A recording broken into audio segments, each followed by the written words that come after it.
Hello students, welcome to the second leg of discussion on the changes in Institute study material with regard to CA Foundation Business Laws।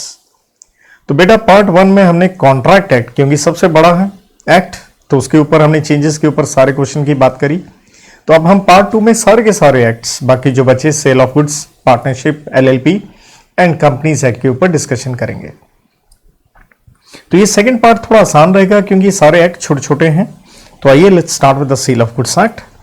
तो sale of goods act में सबसे पहले हम देख रहे हैं uncertain goods. तो देखिए बेसिकली गुड्स की क्लासिफिकेशन हम सेल ऑफ गुड्स में पढ़ते हैं अंडर सेक्शन 6 के अंदर। तो अनसर्टेन गुड्स का मतलब क्या है? अभी तक एक वर्ड में कहें तो जो अभी तक आपने सिलेक्ट नहीं किया है, या इसे हम कहते हैं आइडेंटिफाई या एग्री नहीं किए हैं at the time of formation of contract. जैसे एक्स के पास 10 घोड़े हैं, उसने आपको एक बेचना है, बट कौन सा घोड़ा अभी तक ये नहीं बताया गया है। तो ऑब्वियसली ये एक कॉन्ट्रैक्ट ऑफ सेल है, लेकिन किस चीज का? अनसर्टेन गुड्स का। कॉन्टिजेंट गुड्स जो आपके पास आ भी सकते हैं और ना भी आ सकते हैं, क्योंकि ये डिपेंड करता है ऑन द हैपनिंग और non happening of some uncertain future event. तो पी ने कॉन्ट्रैक्ट किया है 50 पीसेस वो किसी सामान के बेचेगा, प्रोवाइडेड अगर शिप आ गया तो। ऑब्वियसली ये भी एक एग्रीमेंट है फॉर द सेल, लेकिन ये कॉन्टिजेंट है। एग्रीमेंट टू सेल या सेल हम पढ़ते हैं सेक्शन 4 के अंदर। तो एक्स ने एग्री किया है वाई के साथ कि on 10th October he will sell his car to Y. लेकिन कब कार बेचेगा? On 10th November. एग्रीमेंट हुआ है अक्टूबर में, बेचेगा कब? नवंबर में। तो ऑब्वियसली ये एग्रीमेंट टू सेल है in future. Agreement to sell ही कब होता है? फ्यूचर में होता है। आगे है contract of sale how made, ये हम पढ़ते हैं सेक्शन 5 के अंदर। तो एग्जांपल है आर ने एग्री किया है कि वो अपना पुराना मोटरसाइकिल बेच देगा 25,000 में एस को in exchange of a new motorcycle and paying the difference in cash. तो ठीक है जी, कॉन्ट्रैक्ट ऑफ सेल है ये भी, क्योंकि कॉन्सिडरेशन कोई जरूरी नहीं है प्योरली वो कैश में हो, हम पार्टली दे सकते हैं। तो ये एक डिस्क्रिप्टिव क्वेश्चन इसी के ऊपर है। आपने ए ने एग्रीमेंट किया है वो खरीदेगा एक नया टीवी 30,000 का, पार्टली पेमेंट करेगा कैश में 20,000 और पुराना टीवी साथ में देगा। सेम वही सेक्शन नंबर 5 ये वैलिड है, लेकिन हम इसके ऊपर जवाब किसके ऊपर देंगे? सेक्शन 2 सबसेक्शन 10 में प्राइस की डेफिनेशन जो ये कहती है मनी कंसिडरेशन होना चाहिए।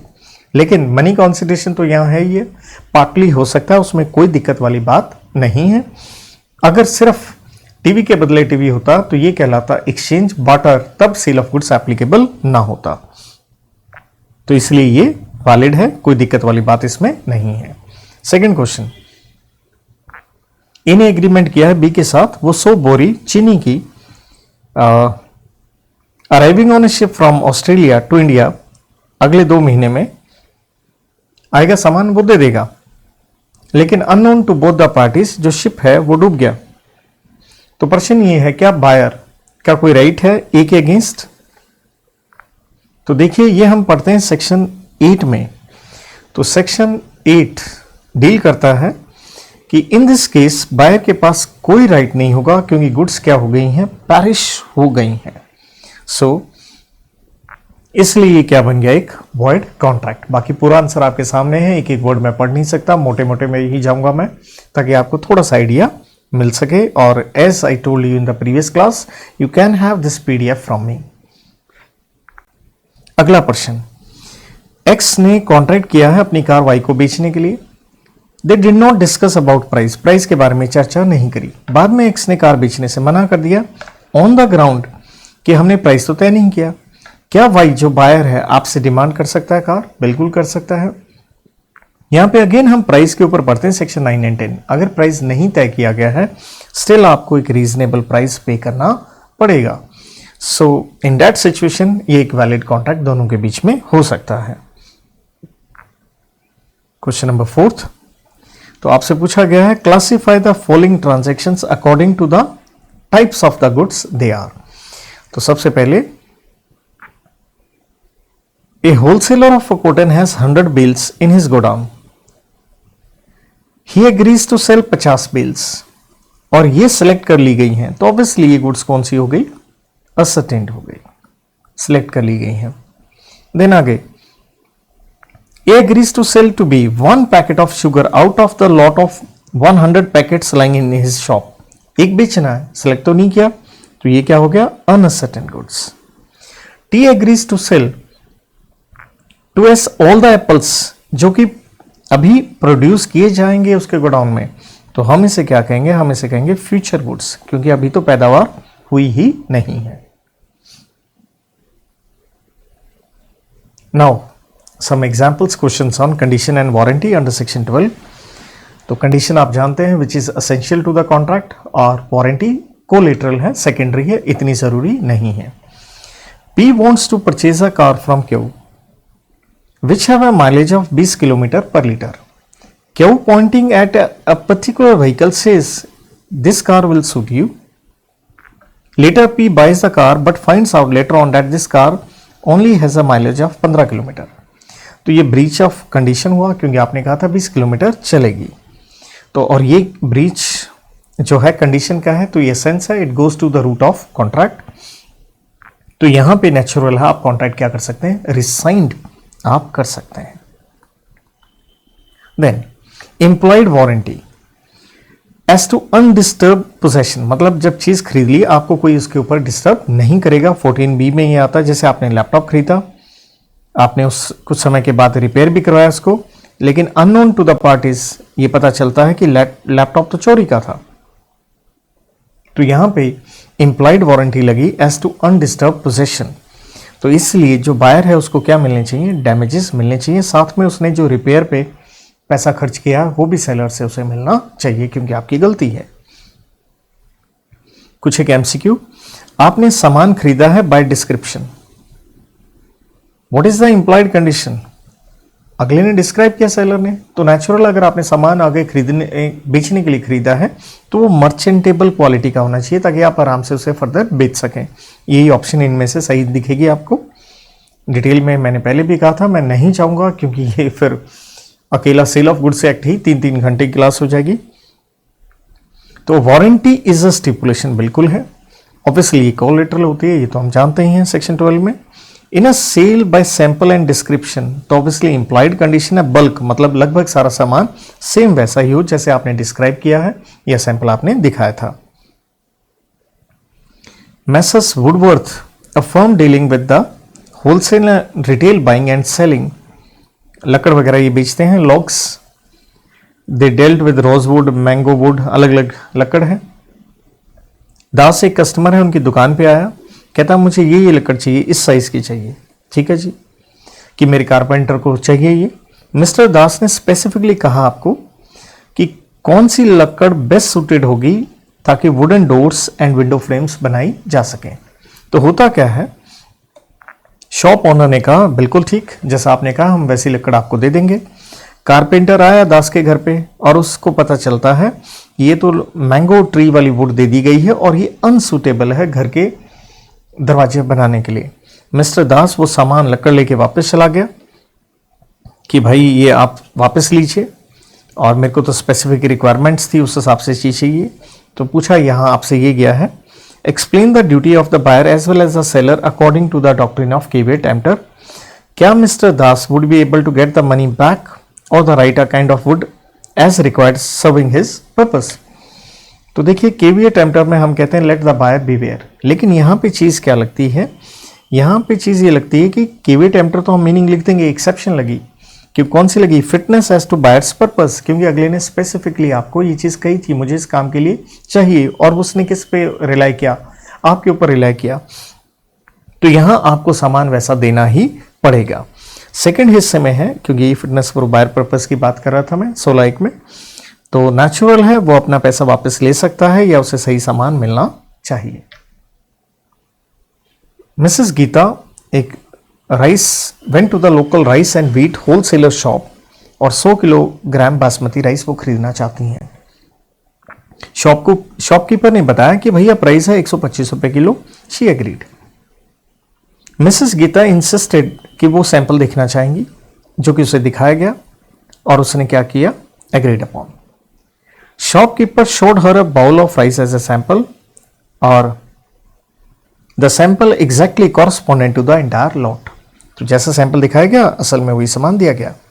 तो उसने एग्जामिन किया विदाउट लेकिन नोटिसिंग द फैक्ट कि वो बासमती राइस तो ले रही है लेकिन उसके अंदर कुछ दूसरे चावल भी थे, थोड़े टूटे हुए भी थे।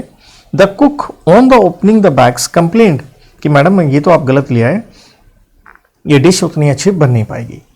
अब क्या मिसेस गीता केस कर सकती है फ्रॉड का?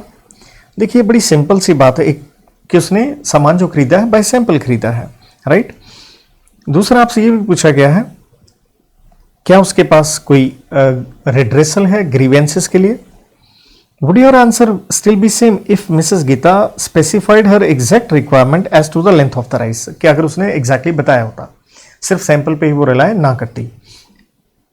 तो देखिए सेक्शन 17 में हम पढ़ते हैं सेल बाय सैंपल, तो अंडरस्टूड है बल्क, लगभग सारा सामान वैसा होना चाहिए और बायर को एक अपॉर्चुनिटी मिलनी चाहिए कि वो कंपेयर कर सके। तो यहाँ पे तो उसने साफ देख के वो सामान लाई थी, इसलिए हम कहेंगे गीता सक्सेसफुल नहीं होंगी और उसको कोई उसके ग्रीवेंसेस रिड्रेस नहीं किए जाएंगे। लेकिन तीसरा हिस्सा अगर वो आपके ऊपर रिलाई करती सेलर के ऊपर तो बिल्कुल क्लियर है। तो यहाँ पे सेलर क्या हो जाता, यहाँ पे सेलर लायबल हो जाता क्योंकि यहाँ पे सेक्शन आपका लग जाता fitness for buyers purpose section 16(1) में। देन एक्स ने कंसल्ट किया वाई को, a motor car dealer for a car suitable for touring purpose, कि मुझे कार चाहिए टूरिंग के लिए, साफ आपने बताया है। वाई ने सजेस्ट किया सेंट्रो कार ले लीजिए, लेकिन बाद में पता चलता है वो तो अनफिट है। तो अब आपके पास क्या रेमेडीज हैं? ऑब्वियसली यहाँ पे वायलेशन होता है क्योंकि ये आपकी one of the basic condition थी, टूरिंग के लिए हमें चाहिए। तो यहाँ पे अगेन लगा फिटनेस आपके पर्पस के लिए, और ये जो एग्जाम्पल है बिल्कुल इसके फैक्ट्स जो सेम है एक केस के बाल्डरी वर्सेस मार्शल। तो यहाँ पे बायर रिजेक्ट कर सकता है कार को और अपना पैसा वापस मांग सकता है क्योंकि ये वायलेशन हुआ है कंडीशन का। मिसेस जी ने एक कोट खरीदा है और इससे उसके स्किन पे कुछ रैशेस पड़ गए हैं क्योंकि वो थोड़ी सेंसिटिव है, अब नॉर्मली उनकी स्किन जो है, लेकिन उन्होंने ये चीज़ नहीं बताई थी सेलर को कि वो सेंसिटिव है इस काम के लिए। क्या वो डैमेजेस क्लेम कर पाएंगी? तो देखिए अगेन वही 16 एक फिटनेस फॉर बायर पर्पस, आपने सेलर को नहीं बताया तो यहाँ सेलर लायबल नहीं है, यहाँ केवीटेम्पटर लग गया, लेट द बायर बिवेयर। तो आपको यहाँ पे कोई रेमेडी नहीं मिलेगी, आप अवॉइड नहीं कर पाएंगे कॉन्ट्रैक्ट को। देन सर्टन गुड्स वर, ये अच्छा क्वेश्चन है, स्टार रहेगा। सर्टन गुड्स जो है बेचे गए हैं बाय सैंपल, ए ने बेचे बी को, ध्यान से देखिएगा, और बी ने आगे बेच दिया सी को, मतलब ए टू बी सैंपल से बेचे गए, बी ने आगे बेच दिए सी को, सी ने आगे बेच दिए डी को, यही लिखा है डी को। लेकिन goods were not according to the sample, therefore D जिसने अल्टीमेटली सामान खरीदा उसको डेविएशन का पता चलता है और उसने रिजेक्ट कर दिया और नोटिस दिया सी को। अब सी ने खरीदे से बी से, सी ने बी के ऊपर केस कर दिया, बी ने ए के ऊपर कर दिया। अब पूछा गया बताइए advise B and C under the sale of goods act 1930। तो देखिए बड़ा अच्छा ही क्वेश्चन है एसओ सैंपल के ऊपर। सबसे पहली चीज ये देखिए सेक्शन 13 सब सेक्शन 2 क्या कहता है? कहता है where a contract of sale is not severable and the buyer has accepted the goods or part thereof the breach of any condition to be fulfilled by the seller can only be treated as breach of warranty and not as a ground for rejecting the goods and treating the contract as repudiated unless there is a term of contract express or implied to that effect। मतलब सीधी सी बात यह है कि भाई आपने सामान खरीद लिया, खरीदने के बाद आपने क्या किया, आगे बेच दिया। तो डैट मीन्स यहां क्या हुआ, चाहे जो आपकी कंडीशन थी हम उसको क्या मान लेंगे, वारंटी, क्योंकि आपने आगे कर दिया, बेच दिया। तो ना तो आप यहां रिजेक्ट कर सकते हैं ना ही कॉन्ट्रैक्ट को रेपुडिएट कर सकते हैं। इसलिए तो जो सी है, क्योंकि वारंटी बन गई तो सिर्फ आप क्या क्लेम कर सकते हैं, सी बी से डैमेजेस ले लेगा और बी किससे ले लेगा, ए से डैमेजेस ले सकता है। Then a person purchase bread from a baker shop, आपने ब्रेड खरीदी, the piece of bread contained a stone, जिससे आपका दांत टूट गया। अब भाई ब्रेड के अंदर आप पत्थर तो देख नहीं सकते थे।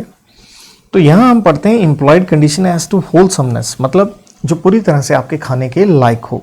तो स्वाभाविक है यहां पे ये क्या हुआ, ये एक लेटेंट डिफेक्ट हो गया जिसे आप देख नहीं सकते। एक डिफेक्ट होते हैं जो आप देख सकते हो और एक है आप देख नहीं सकते। तो ये implied condition as to wholesomeness है। तो स्वाभाविक है यहां सेलर क्या होगा, लायबल होगा और उसे डैमेजेस भरने पड़ेंगे।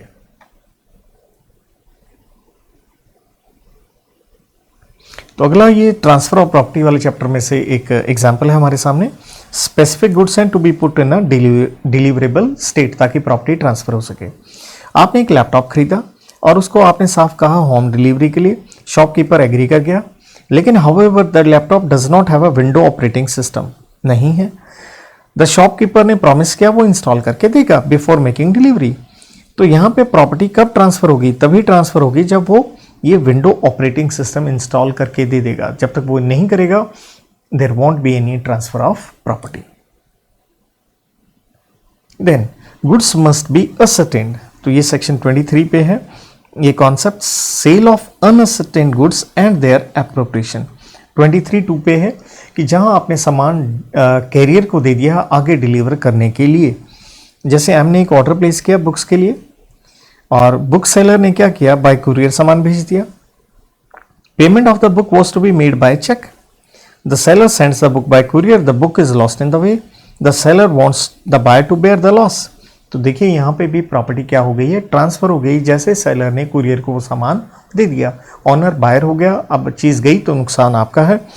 यही 23(2) में लिखा है कि जैसे सेलर डिलीवर करता है सामान to a buyer for the purpose of transmission to the buyer and does not reserve the right of disposal, he is deemed to have unconditionally appropriated the goods to the contract। तो यहाँ buyer को ये नुकसान bear करना पड़ेगा। तो मैं कहूँगा ये एक अच्छा एग्जाम्पल रहेगा, इसे भी आप स्टार ले सकते हैं। और 23 सब सेक्शन 2 नॉर्मली बच्चे इन सेक्शन को थोड़ा इजी लेके चलते हैं, छोड़िएगा मत। MCQ, एज ए सेलर, ये quality of and quantity of goods के ऊपर आ गया, डिलीवरी के ऊपर ये क्वेश्चन है। MCQ, सेलर ने डिलीवर किया है लेस क्वांटिटी, तो बायर क्या कर सकता है, या तो रिजेक्ट कर दे या एक्सेप्ट कर दे, तो इसलिए इधर ए और बी। एप्रोप्रिएशन ऑफ गुड्स का मतलब ही क्या है, सिलेक्ट करना और putting the quantity of goods in a suitable की तरीके से उसको पैक करके दे देना। Delivering the goods to the buyer, तो इसलिए सारे के सारे ऑप्शन यहाँ पे ठीक लग रही हैं। Which of the following is true as regards delivery of goods in installments? आप इंस्टॉलमेंट में डिलीवरी कर रहे हैं तो ऑब्वियसली अगर कॉन्ट्रैक्ट में पहले से ही डन है तो बायर क्या है, बाउंड है अगर उनमें एग्रीमेंट है। देन जे एक ऑनर है फिएट कार का, बेचना चाहता है, उसने कार दी है अपने एक मर्केंटाइल एजेंट को कि 50,000 से नीचे मत बेचना, लेकिन उसने 40,000 में आगे बेच दी है और बायर ने गुड फेथ में खरीद ली है और उसे नहीं मालूम ये एजेंट फ्रॉड कर रहा है। तो और वो एजेंट पैसे लेके भाग गया। अब जो जे है, जो ऑनर है, उसने बायर के ऊपर केस कर दिया। क्या ऑनर सक्सेस होगा? नहीं होगा, क्योंकि ये बन गया sale by non owner section 27 में। सेल बाय नॉन ऑनर, और ये वैलिड होती है अगर ये सेल करी है मर्केंटाइल एजेंट ने, प्रोवाइडेड उसके पास गुड्स थे, बिल्कुल थे, and buyer acting in good faith. तो वो साफ ही लिखा है उसने गुड फेथ में सामान खरीदा है, तो ये वैलिड सेल होगी। एज ए ऑनर आप कुछ नहीं कर सकते। Next question, Mr S agreed to purchase 100। ये बड़ा जबरदस्त क्वेश्चन मैं कहूंगा, क्योंकि देखिए ऐसा ही एक अगला क्वेश्चन इंस्टीट्यूट ने और दिया, बिल्कुल ऐसा ही दिया, और दोनों के आंसर बिल्कुल डिफरेंट दे दिए। तो ये एक समस्या स्टूडेंट्स के आगे भी रहती है, टीचर के भी आगे रहती है। एक होता है प्राइमा फेसी क्वेश्चन ही गलत है, भाई आंसर गलत है। एक होता है इंटरप्रिटेशन, तो इंटरप्रिटेशन की वजह से आप आंसर डिफरेंट कर सकते हो। तो हमें इस चीज का ध्यान रखना पड़ेगा कि दोनों सेम क्वेश्चन है, लेकिन इंस्टीट्यूट ने अपना आंसर अपनी अलग अलग प्रिजम्पशंस पे दिया है। तो देखिए मिस्टर एस ने एग्री किया है कि वो परचेज करेंगे 100 बेल्स ऑफ कॉटन फ्रॉम वीसे out of his large stock and sent his man to take delivery. They could pack only 60 bales. Later on आग लग गई, सारा स्टॉक डिस्ट्रॉय हो गया, इंक्लूडिंग जो 60 पैक किए थे। कहता बताइए कौन नुकसान बेयर करेगा, राइट। तो यहां इन्होंने कोट किया सेक्शन नंबर 26 कि बड़ी सिंपल सी बात है कि हमेशा जो रिस्क होता है वो सेलर का होता है जब तक प्रॉपर्टी क्या ना हो जाए, ट्रांसफर ना हो जाए। बिल्कुल ठीक। और जैसे ही प्रॉपर्टी ट्रांसफर हो जाएगी रिस्क किसका हो जाएगा, बायर का हो जाएगा। ठीक है आपने सेक्शन 26। अब आप आंसर दे रहे हैं सेक्शन 18 रेड विद 23। तो आप कह रहे हैं that in a contract for sale of unascertained goods no property is transferred, जब तक गुड्स क्या ना हो जाए, असर्टेन ना हो जाए, जब तक गुड्स क्या ना पुट हो जाए, डिलीवरेबल स्टेटमेंट ना पुट हो जाए, जब तक उनका अनकंडीशनल एप्रोप्रिएशन ना हो जाए विद द एसेंट, चाहे बायर की हो चाहे किसकी हो, सेलर की मर्जी से जब तक ना हो जाए तब तक प्रॉपर्टी क्या नहीं होगी, ट्रांसफर नहीं होगी। सही लिखा आपने।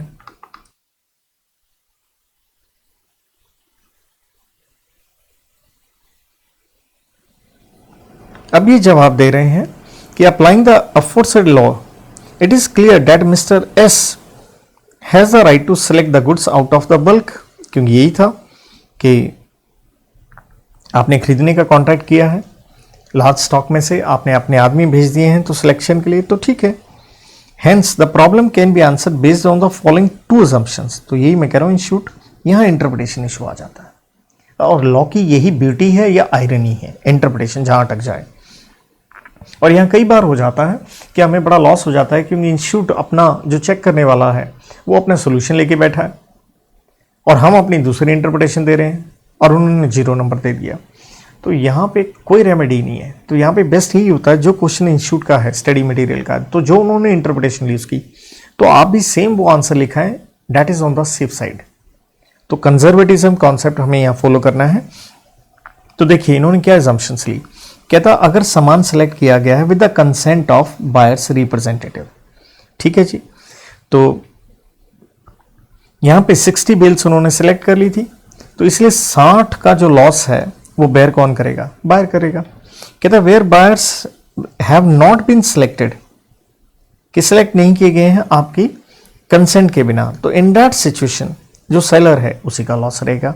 लेकिन अगला क्वेश्चन देखिए, यहां पे वो 300 टन वीट खरीद रहा है वाई से, उसका भी लार्ज स्टॉक है और क्या किया उसने भी अपने क्या किए हैं, आदमी भेजे हैं बोरियां लेके, सैक्स, एंड उन्होंने 150 टन सेलेक्ट कर लिया और यहां पे भी आग लग गई, सारा सामान जल गया। कहता कौन लॉस बेयर करेगा, तो सेम ही क्वेश्चन हुआ, कोई फर्क नहीं है। अब देखिए ये अपना आंसर किसके ऊपर दे रहे हैं, सेक्शन 21 के ऊपर दे रहे हैं और क्या कह रहे हैं कि अगर goods are not in a deliverable state and the contract is for the sale of specific goods, property does not pass to the buyer unless seller has done his act of putting the goods in a deliverable state and the buyer has the knowledge of it.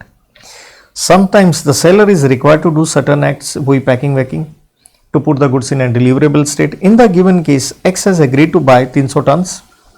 X ने अपने आदमी भेजे जिसमें से 300 उन्होंने डाल लिया, आग लग गई। In this case, according to the provision of law, 150 ton की सेल हुई है, इसलिए बायर उसके लिए लायबल है। तो देखिए सेक्शन उन्होंने बिल्कुल क्या कर दिया, डिफरेंट यहां पे कोट कर दिया। तो ये हमें ध्यान में रखना है।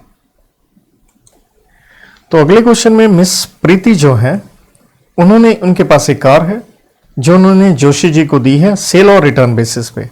तो सेल और रिटर्न बेसिस पे सेक्शन 24 डील करता है। हफ्ते के बाद जोशी जी ने आपकी कार जो आपसे ली गिरवी रख दी। अरे बाप रे बाप। अब मिस प्रीति चाहती हैं उनकी कार उन्हें वापस मिले, क्या वो इसमें कामयाब होंगी? तो आपसे पूछा गया है, बताइए साहब। तो हम एज आई सेड हम कोट करेंगे यहां पे section number 24 sale on approval basis. तो जिस पे हम कहते हैं कि सेल ऑन अप्रूवल बेसिस पे ये होता है या तो अगला हाँ कर दे कि मैं एक चीज खरीद रहा हूं, या कोई टाइम अगर फिक्स किया है तो वो टाइम खत्म हो जाए, और तीसरा है वो कुछ ऐसा कर दे कि जिसका मतलब है he is ready to buy the goods. तो यहां पे आगे गिरवी रख देने का मतलब है उसने कुछ ऐसा इनकंसिस्टेंट एक्ट किया है which means that he has approved. तो इसलिए हम कहेंगे ये तीसरी जो कंडीशन है वो अप्लाई हो गई और ये सेल हो गई है, इसलिए मिस प्रीति कार तो वापस नहीं ले सकती। हाँ एक चीज है, क्योंकि ये सेल हो गई है तो वो अपने पैसे ले सकती हैं मिस्टर जोशी से। आगे एबीसी तीनों ज्वाइंट ओनर हैं, ठीक है जी, ट्रक के हैं। एक्स ने ट्रक खरीद लिया बी से, जबकि ए एंड सी को मालूम नहीं कि उनका को ओनर आगे ट्रक बेच रहा है। तो कहता बताइए वैलिड है, बिल्कुल वैलिड है, क्योंकि इसे भी हम क्या कहते हैं, सेल बाय नॉन ओनर, कि अगर आप वन ऑफ द को ओनर है आप वैलिड सेल कर सकते हैं सेक्शन 28 में, प्रोवाइडेड जो बायर है he is acting in good faith. तो अगर उसने गुड फेथ में खरीदा है, उसे नहीं मालूम कि इसने बाकी ओनर से नहीं पूछा, तो ये वैलिड सेल है। नेक्स्ट, बायर ने डिलीवरी ले ली है 20 टेबल की ऑन सेल और रिटर्न बेसिस, बिना एग्जामिन किए। बहुत बढ़िया क्वेश्चन, मैं कहूंगा स्टार ले लीजिए इस पे। 20 खरीदे, उनमें से 5 तो आगे उसने कस्टमर को बेच दिए। अब कस्टमर्स जिनको आगे उसने बेचे, उन्होंने कहा साहब ये तो टेबल्स में डिफेक्ट है। अब जो उसने 20 टेबल आपसे लिए थे वो वापस करना चाहता है। क्वेश्चन यही है, क्या वो वापस कर पाएगा? तो ध्यान दीजिए, वही section 24 sale on approval basis है। तो हम ये कहेंगे कि 5 टेबल आगे बेच देना, वही थर्ड कंडीशन, इनकंसिस्टेंट एक्ट। तो अंडरस्टूड है, एक तरह से वो नोटिस है कि आप खरीदने के लिए तैयार हैं। तो हम यही कहेंगे, जहां तक 5 टेबल्स का सवाल है, इट इंप्लाइज कि उसने एक्सेप्ट कर लिया है, वो तो वो वापस नहीं कर सकता। जहां तक 15 टेबल्स का सवाल है, वो वापस कर सकता है।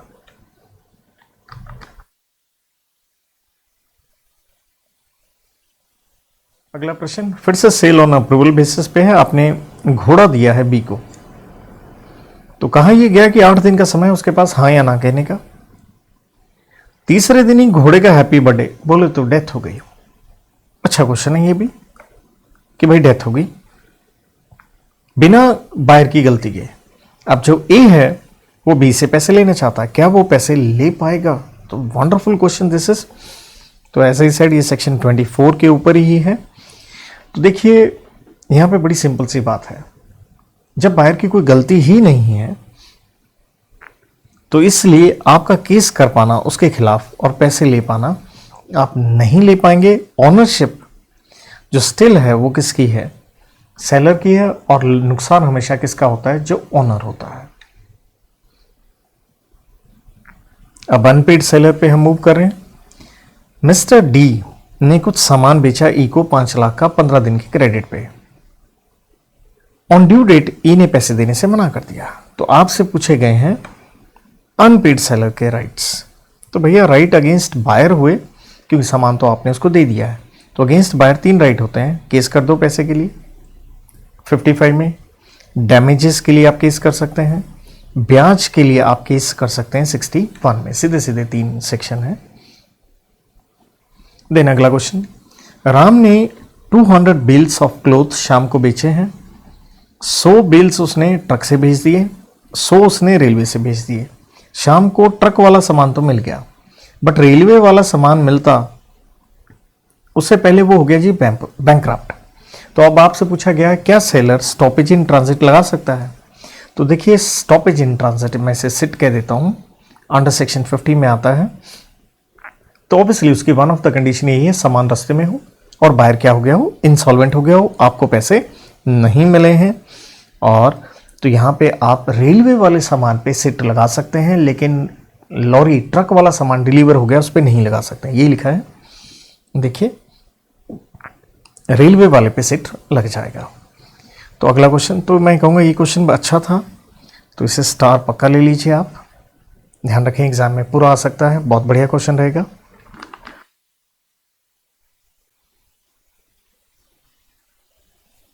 नेक्स्ट क्वेश्चन, सूरज ने सोहन को अपनी कार बेची 75,000 की। उसने उसे देखा, सेटिस्फाई हुआ, 25,000 एडवांस दे दिया, कार भी ले गया, कहा 1 महीने में बाकी दे दूंगा। बाद में पैसे देने से मना कर दिया कि ये तो सही नहीं है। तो बताइए सेलर के पास क्या रेमेडीज हैं? तो ये हमने पहले ही पढ़ा था। अभी आप केस कर सकते हैं प्राइस के लिए 55 में, और 61 में इंटरेस्ट के लिए कर सकते हैं। तो सेम क्वेश्चन अभी ऊपर पढ़ाए थे हम। Next, A agrees to sell certain goods to be. 10 दिन का उधार दे रहे हैं, 10 दिन का समय समाप्त हो गया है, लेकिन अभी तक सामान सेलर के पास पड़ा है, मीन्स बायर लेके नहीं गया है, ना ही उसने पैसे दिए हैं, और बायर इस दौरान इंसॉल्वेंट हो गया। ए refuses to deliver the goods to exercise his right of lien on the goods. Can he do so? भाई सिंपल सी बात है, 47(1) में आता लियन। अगर सामान आपके पास पड़ा है तो बिल्कुल आप रख सकते हैं, इसमें दिक्कत वाली बात ही क्या है। ऑब्वियसली आप इंटाइटल्ड हैं, तो कोई क्वेश्चन में कोई रॉकेट साइंस नहीं है, सीधा सीधा क्वेश्चन है। नेक्स्ट क्वेश्चन, ए एजेंट है बायर का, had obtain goods from railway and truck में उसने डाल लिए हैं। In the meantime railway को एक नोटिस आता है बी से, from B the seller for stopping goods in transit as the buyer की इंसॉल्वेंट हो गया जी। लेकिन आपने देखा ऑलरेडी वो सामान बायर के एजेंट ने ले लिया है, तो यहां आप स्टॉपेज इन ट्रांजिट नहीं लगा पाएंगे। क्या आप उसे स्टॉप कर सकते हैं? नहीं, क्योंकि सामान किसके पास चला गया? अब रास्ते में नहीं है, वो तो बायर के पास चला गया है। और हम स्टॉपेज इन ट्रांजिट सेक्शन 50 से लेकर 52 में यही पढ़ते हैं कि अब आप नहीं कर पाएंगे। यही देखिए एंड में लिखा होगा, you can not stop. Next question, अच्छा क्वेश्चन है, स्टार ले लीजिए। जे ने एक मशीन बेची है के को, के ने चेक दिया, चेक बाउंस हो गया, but J handed over delivery order to K, सामान दे दिया गया है, के ने आगे सामान बेच दिया। नाउ जो जे है वो लियन एक्सरसाइज करना चाहता है, तो हुआ क्या है यहां पे? जे ने के को बेचा, के ने फर्दर बेच दिया, यहां तो न्यू बायर आ गया, तो यहां पे लगता है सेक्शन 53। तो देखिए 53 यही कहता है ये सब सेल हो गई, आगे से आगे सेल हो गई। कहता है where document of title to goods has been issued और लॉफुली ट्रांसफर्ड, क्योंकि आपने कागज दे दिए हैं सामान के, to the person as a buyer and that person transfers, आगे उसने सामान बेच दिया और नए बायर ने गुड फेथ में एंड कंसिडरेशन में सामान खरीद लिया। Mr seller here you loses your right of lien is defeated. तो इट्स ए गुड क्वेश्चन, अच्छा क्वेश्चन है, पक्का आप अपने पेपर से पहले ध्यान रखें।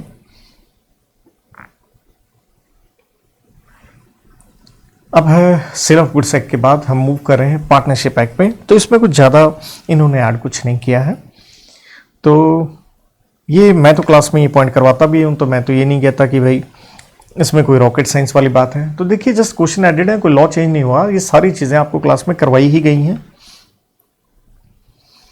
बट बस क्वेश्चंस का आपने ध्यान रखना है। तो यहां लिखा है right of legal heir in the event of death, तो ऑब्वियसली वो बुक्स ऑफ अकाउंट इंस्पेक्ट कर सकता है, उसका राइट है भाई, तो नथिंग। कहता बताइए इनमें से कौन सी फीचर पार्टनरशिप फर्म की नहीं है?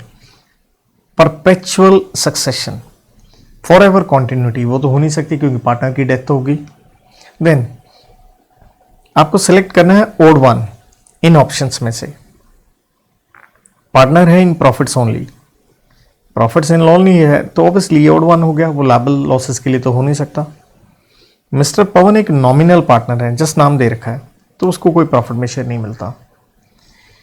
पार्टनरशिप थी फिक्स टर्म के लिए, लेकिन आपने फिर भी उसे कंटिन्यू रखा, तो ऑब्वियसली वो कन्वर्ट होगी पार्टनरशिप एट विल में। मिस्टर सामर्थ रिटायर हो गए हैं लेकिन पब्लिक नोटिस नहीं दिया, तो फिर तो वो partner as it is continue रहेंगे और वो लायबल भी रहेंगे। डॉर्मेंट पार्टनर स्लीपिंग है, तो उसको अपनी रिटायरमेंट का कोई पब्लिक नोटिस तो देना नहीं होता। कहता what are the matters that require unanimous, सबकी कंसेंट। एडमिशन ऑफ पार्टनर बड़ी बात है, सबकी कंसेंट चाहिए। एक पार्टनर अपना हिस्सा किसी और को बेच रहा है, सबकी कंसेंट चाहिए। फंडामेंटल चेंज आ गया बिजनेस में, तो भी सबकी कंसेंट चाहिए। आप एडमिट करें एक partner minor as a partner, तो section 30 one of the famous है, तो विद द कंसेंट ऑफ बाकी पार्टनर ही माइनर एडमिट हो सकता है। द एम्प्लॉयड अथॉरिटी, जिसे आप पढ़ के आते हैं सेक्शन 19 में, one of the very nice one, does empower him to, तो हम नेगेटिव एक लिस्ट पढ़ते हैं कि आप ये काम नहीं कर सकते, तो यहां पॉजिटिव पूछा है, जैसे वो बैंक अकाउंट अपने नाम पे नहीं खोल सकता, पार्टनरशिप में नहीं एंटर कर सकता, इमूवेबल प्रॉपर्टी नहीं खरीद सकता, बाकी काम तो वो कर सकता है, इसलिए ऑप्शन डी करेक्ट हो गई।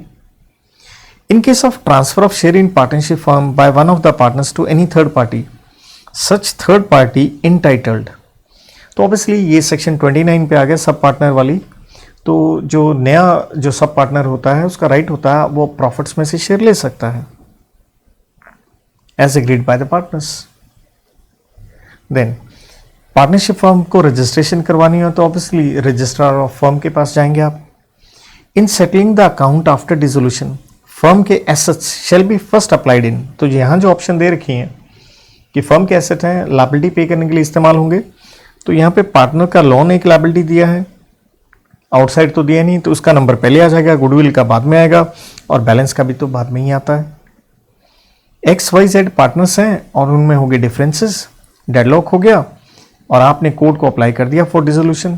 तो सेक्शन 44 में आप कोड की पावर पढ़ते हैं।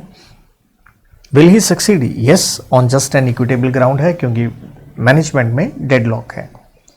A firm is compulsory dissolve on the, obviously जब बिजनेस इलीगल हो गया तो कंपल्सरी डिसॉल्व होगी। The partnership firm does not include, तो किस दिन पार्टनर छोड़ के जाएंगे ये तो पहले से एडेड नहीं होता। जिस दिन पार्टनर आए हैं वो तो आप लिखते हैं, किस दिन छोड़ के जाएंगे ये पहले से कैसे पता हो सकता है। अगला थोड़ा ये सेक्शन 43 पे है। मिस्टर ए पार्टनर हैं, उन्होंने नोटिस दिया है सभी पार्टनर्स को कि वो फर्म को डिसॉल्व करना चाहते हैं और ये नोटिस दिया 1/9 को, जबकि नोटिस में डेट ये थी। तो हम यही पढ़ते हैं नोटिस में जो डेट है या जिस दिन मिला, राइट, तो विच एवर इज अर्लियर, तो ये आंसर हो गया। फर्म डिसॉल्व होगी with the consent of all, तो इसलिए इसे कहते हैं डिसोल्यूशन बाय एग्रीमेंट।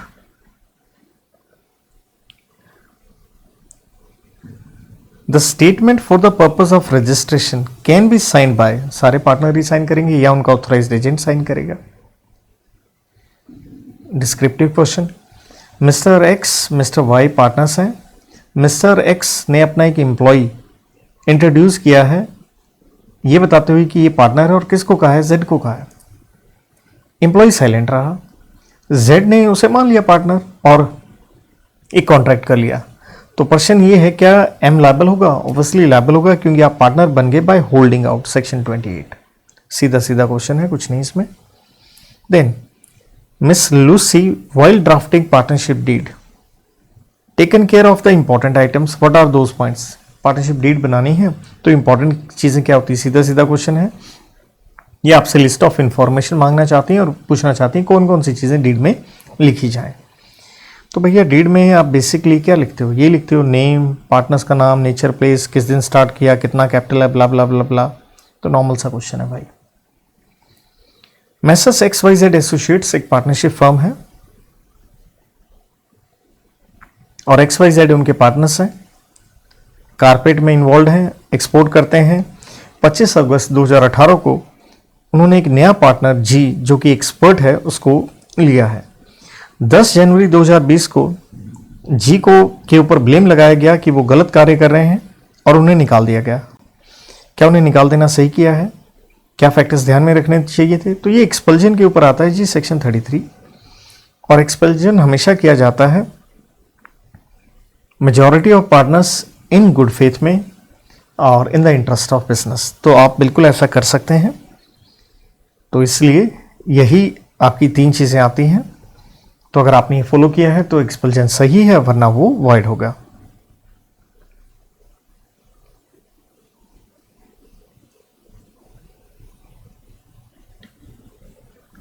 तो next question, ABC are partners in a firm और डीड में ये लिखा है कि 20% प्रॉफिट मिलेगा ए को। ए रिटायर हो गया, रिटायर होने के 15 दिन में उसकी डेथ हो गई। BC कंटिन्यू करते रहे बिजनेस, लेकिन अकाउंट सेटल नहीं हुए। तो क्लियरली सेक्शन 37 में ही पढ़ा है, जो पार्टनर छोड़ के चला गया है अगर सेटल नहीं किए हैं या तो 6% उसको ब्याज दो या सब्सिक्वेंट प्रॉफिट्स में से शेयर दीजिए। तो सीधा सीधा क्वेश्चन है यही, 6% share in profits. That's a nice question. तो देखिए ये मास्टर एक्स बच्चा है, इंट्रोड्यूस हुआ है to the benefits of partnership सबकी कंसेंट से। After attaining majority more than 6 months elapse हो गए, पब्लिक नोटिस नहीं दिया पार्टनर बनना है या नहीं बनना है। बाद में एक सप्लायर एल ने सामान भेजा है और उसका पैसा नहीं मिला तो उसने केस कर दिया है। तो पूछा ही गया जो माइनर अब मेजर हो चुका है क्या वो लायबल होगा अगर उसने पब्लिक नोटिस नहीं दिया, और जो सप्लायर है क्या उस बच्चे से पैसे रिकवर कर सकता है? तो हम यही कहेंगे जनाब अगर उसने पब्लिक नोटिस नहीं दिया 6 महीने तक तो सेक्शन 30 में वो क्या हो जाएगा? लायबल हो जाएगा। तो वो पार्टनर हो गया है। जब पब्लिक नोटिस नहीं दिया पर्सन लायबल हो जाएगा और एल उससे रिकवर कर सकता है। Next question, mister A partner है, अपना हिस्सा उसने बी को बेच दिया, सब पार्टनर वाली बात है। सेक्शन 29 में आ गए हम।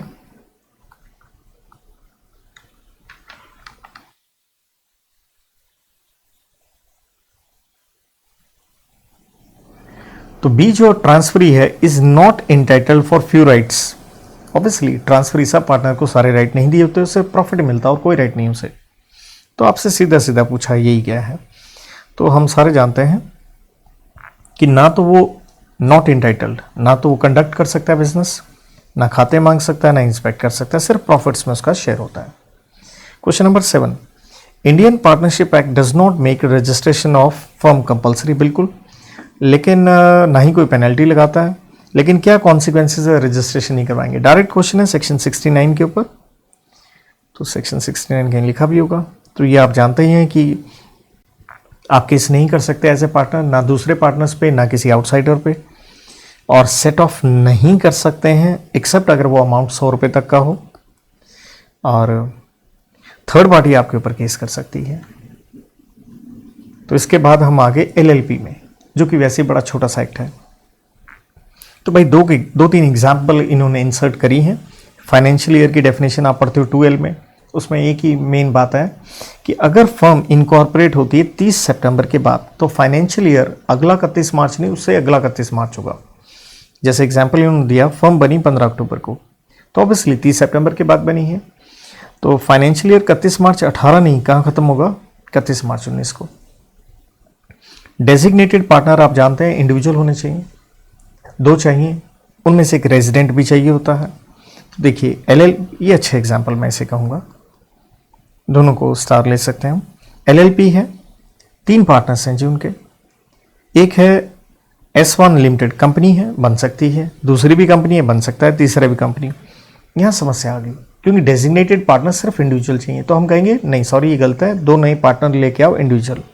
This will not be considered registration because LLP को 2 इंडिविजुअल पार्टनर होने चाहिए, और इसलिए आपको 3 से 5 पार्टनर करने पड़ेंगे, राइट। सेकेंड एग्जाम्पल में यही है कि एलएलपी बनी, 5 पार्टनर हैं, ए नॉन रेजिडेंट है, बी नॉन रेजिडेंट है, सी रेजिडेंट है, डी रेजिडेंट है, ई भी रेजिडेंट है, ओके है। तो 2 हमें डेजिग्नेटेड चाहिए, उनमें से एक रेजिडेंट चाहिए। तो क्लियर हो गया, ये जो 2 हैं इनमें से एक डेजिग्नेटेड बना सकते हो आप, दोनों को नहीं बना सकते। Hence A and B are designated partner will not serve the purpose, क्योंकि हमें एक रेजिडेंट पक्का चाहिए। देन एनुअल रिटर्न सेक्शन 35 में हम पढ़ते हैं कि फाइनेंशियल ईयर खत्म होने के 60 दिन में फाइल करनी होती है। 31 मार्च के बाद 60 दिन ऐड करो, 30 मई हो गया। तो उसी पे एग्जाम्पल है, 31 मार्च को खत्म हुआ तो एनुअल रिटर्न कब तक फाइल करेंगे आप, 30 मार्च 2020 तक। तो एलएलपी एक्ट यहां खत्म होता है, we move to the companies act. चलिए उससे पहले कुछ एक एमसीक्यू है। तो आपसे पूछा गया which of the one of the following statements about LLP is incorrect. तो देखिए एलएलपी में हम पढ़ के आते हैं 4 शेड्यूल हैं, तो उनमें से हम पढ़ते हैं कि एलएलपी जो है कोई फर्म भी कन्वर्ट हो सकती है, प्राइवेट कंपनी और अनलिस्टेड कंपनी भी। Listed company can convert into LLP, ये गलत जवाब हो गया। एलएलपी के लिए रेजिडेंट चाहिए, रेजिडेंट का मतलब है 182 डेज स्टे पिछले साल में, सीधा सीधा क्वेश्चन है। अगला प्रश्न है LLP is alternative corporate business. बिल्कुल ऑल्टरनेटिव है, क्योंकि ये आपको लड्डू देता है कंपनी के और फ्लेक्सिबिलिटी देता है पार्टनरशिप के। तो वो एडवांटेजेस कंपनी और फर्म वाले जो एलएलपी में है बस वही लिखने हैं। तो ये लिख के दिया है भाई, कंपनी वाला एडवांटेज हो गया, लिमिटेड लायबिलिटी हो गई आपकी, और आप एजेंट एलएलपी के हैं ना कि फर्म के हैं। फ्लेक्सिबिलिटी है पार्टनरशिप वाली कि आप ही मैनेजमेंट करो, एंटरप्रेन्योर दिस एंड दैट सब कुछ आप ही संभालें। नेक्स्ट है असेंशियल एलिमेंट्स एलएलपी बनाने के लिए स्टेप्स क्या हैं। देखिए ये सारे नॉर्मल आप जानते हो, 3 फॉर्म है। E1 नाम की रिजर्वेशन पे है, E2 आप डॉक्यूमेंट फॉर इनकॉर्पोरेशन है, और E3 आप एलएलपी एग्रीमेंट में है। बाकी वही डेजिग्नेटेड पार्टनर, उसको लेना पड़ेगा, DPIN एग्रीमेंट बनेगा जिसको हम शेड्यूल 1 में पढ़ते हैं। तो नॉर्मल सी बातें हैं। तो here we move to the companies act. Perpetual succession one of the feature है। तो उन्होंने एग्जाम्पल लिखा, भारत में कई कंपनियां 100 साल से पुरानी हैं। बिल्कुल हैं जी, टाटा बिरला 100 साल से पुराने हैं, तो वो चल रही हैं। तो ठीक है, कुछ खास नहीं इसमें। Associate company section 2 sub section 6 में पढ़ के आते हो, जहां कम से कम आपके पास 20% क्या होने चाहिए, किसी और कंपनी के वोटिंग राइट्स। तो ए लिमिटेड एक पब्लिक है और उसके पास 23% शेयर्स हैं बी के, तो बन गई वो एसोसिएट। एंड 15% शेयर है सी के, तो सी तो नहीं बनेगी, तो बस यही लिखा है, बी बन गई एसोसिएट, सी नहीं बनेगी। लिस्टेड कंपनी, तो क्लियर है, लिस्टेड आप पढ़ के आते हो 2 सब सेक्शन 52 के अंदर, जिसकी कोई भी सिक्योरिटीज लिस्टेड होती हैं स्टॉक एक्सचेंज के ऊपर। MCQ, only a natural person, Indian citizen, जो भारत में कम से कम रहा हो 182 डेज। हाँ, ये क्लियर है, ओपीसी में मेंबर बनने के लिए यही कंडीशन होती है। ओपीसी आप पढ़ते हैं section 2 sub section 62, read with section 3 and read with incorporation rules में। XYZ लिमिटेड की 15% capital held by x limited है, 50% हेल्ड बाय सीजी है, 10% हेल्ड बाय स्टेट गवर्नमेंट है। तो हम गवर्नमेंट कंपनी पढ़ते हैं सब सेक्शन 45 में, जहां कम से कम आपकी 51% पेड अप कैपिटल किसके पास हो, सरकार के पास हो। परफेक्ट हो गया, क्योंकि 50 प्लस 10 60 हो जाएगा। The doctrine of indoor management, जिससे प्रोटेक्शन मिलती है किसको, आउटसाइडर्स को। The case of Royal British Bank versus तुर्कवांट।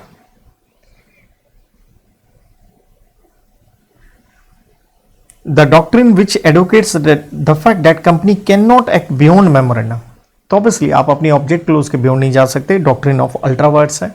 The case of Ashbury versus Riche वाला केस। मिस्टर अनिल ने एक ओपीसी बनाई है कार बनाने के लिए, टर्नओवर है उनकी और 2018 में बनाई है, 16 अप्रैल 2018 को। टर्नओवर जो उनकी साल में है वो है 2.25 करोड़। उनके एक मित्र हैं सुनील, वो ओपीसी में पैसा लगाना चाहते हैं, लेकिन वो चाहते हैं कि ओपीसी से हम कन्वर्ट करके प्राइवेट में बना लें। तो हम ये पढ़ते हैं कि आप 2 साल तक कन्वर्ट नहीं कर सकते हैं, लेकिन हमने ये भी पढ़ा है कि अगर आपकी टर्नओवर एक्सीड कर गई 2 करोड़ से, तो आपको कंपलसरी 6 महीने में कन्वर्जन करना पड़ेगा। तो कर लीजिए यहाँ पे कन्वर्जन, तो यही लिखा होगा, माना 2 साल एक्सपायर नहीं हुए हैं लेकिन टर्नओवर एक्सीड हो गई है, तो आप कन्वर्ट कर सकते हैं। देन एक एसएससी है, एसएससी मीन्स जो इनकम टैक्स भर रहा है, उसकी लार्ज इनकम है, इन्वेस्टमेंट इनकम है, टैक्स लायबिलिटी बनाने के लिए 4 धक्के की कंपनियां बना ली, जो कंपनियां कुछ नहीं करती थी, टैक्स बचाने का काम करती थी। स्ट्रेट वे ये फैक्ट्स हैं किसके, सर दिनशा मानिक जी पेटिट के। तो हम कहेंगे यहां पे हम कॉर्पोरेट व्हील क्या कर देंगे, कंपनी की लिफ्ट कर देंगे, क्योंकि आप उसका मिसयूज कर रहे हैं। और पॉइंट क्या बनता है, रेवेन्यू प्रोटेक्ट करना सरकार का राइट है, क्योंकि टैक्स चोरी कर रहे हैं आप। देन सिंडिकेट लिमिटेड एक पब्लिक कंपनी है, इसके आर्टिकल्स कंपनी के एजेंट्स को पावर देते हैं कि आप बोरिंग्स कर सकते हैं। तो ऐसे ही क्या हुआ, कंपनी के डायरेक्टर्स ने लोन ले लिया। The lender agreed and provided the above said loan, later on sound indicate, उसने मना कर दिया ये पैसा देने से, क्या कहते हुए कि रेजोल्यूशन पास नहीं किया गया। देखिए रेजोल्यूशन पास करना या नहीं करना ये अंदर की बात है, तो यहां क्या लग गया, डॉक्ट्रिन ऑफ इंडोर मैनेजमेंट, जो कि प्रोटेक्ट करता है आउटसाइडर्स को। The case of Royal British Bank versus Turquand, तो रेजोल्यूशन पास हुआ या नहीं हुआ ये आउटसाइडर को पता नहीं हो सकता, इसलिए उसे प्रोटेक्शन मिलेगी, आपको पैसे भरने पड़ेंगे। द कंपनी इज लायबल, तो देखिए अंत में ये लिखा होगा, कंपनी इज बाउंड टू पे।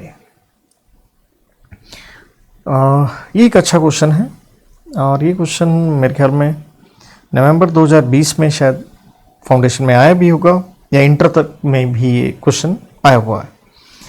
नवीन ने एक ओपीसी बनाई है और अपनी सिस्टर नविता को नॉमिनी बना दिया। नविता की होगी शादी, वो बाहर जा रही है, इसलिए वो नॉमिनी से हटना चाहती है, क्योंकि कंडीशन थी आप रेजिडेंट होने चाहिए और इंडियन सिटीजन होने चाहिए। वो परमानेंटली जा रही है, क्या उसे अपना विड्रॉ करना चाहिए नॉमिनेशन? लेकिन अगर वो रेजिडेंट रहती है तो can she continue? Yes she can continue in that case. तो पहले में भी हम कहेंगे उसे विड्रॉ करना पड़ेगा, और सेकंड में हम कहेंगे वो कंटिन्यू कर सकती है। आगे पूछा है क्या ये स्टेटमेंट्स करेक्ट हैं या नहीं है। कंपनी आर्टिफिशियल पर्सन है, कैन नॉट ओन प्रॉपर्टी, भाई ये तो इनकरेक्ट है, क्योंकि हम केस पढ़ते हैं मैक्योरा वर्सेस नॉर्दर्न एश्योरेंस का, कि कंपनी अपने नाम पे प्रॉपर्टी ले सकती है, सेपरेट लीगल पर्सन है, सेपरेट लीगल एंटिटी है। A private limited company must have a minimum of 2 members, जबकि पब्लिक में होने चाहिए 7। बिल्कुल सही जवाब सेक्शन 3 यही कहता है। ये रहा सेक्शन 3, तो ये करेक्ट आंसर है। और इसके साथ ये जितने भी क्वेश्चंस थे जो स्टडी मैट में नए स्टडी मटेरियल इंस्टीट्यूट में नए डाले गए हैं, मैंने आपसे शेयर किए। तो देखिए, कोई ऐसा नहीं कि लॉ में कोई चेंज आया है, तो बेसिक सी चीज़ें हैं कि भाई ये जो स्टडी मटेरियल में चेंजेस हुए हैं we have discussed with you. तो पीडीएफ जैसे चाहिए हो, मैंने कहा था आप मुझसे ले सकते हैं। And on this note I wind up. Good luck, God bless.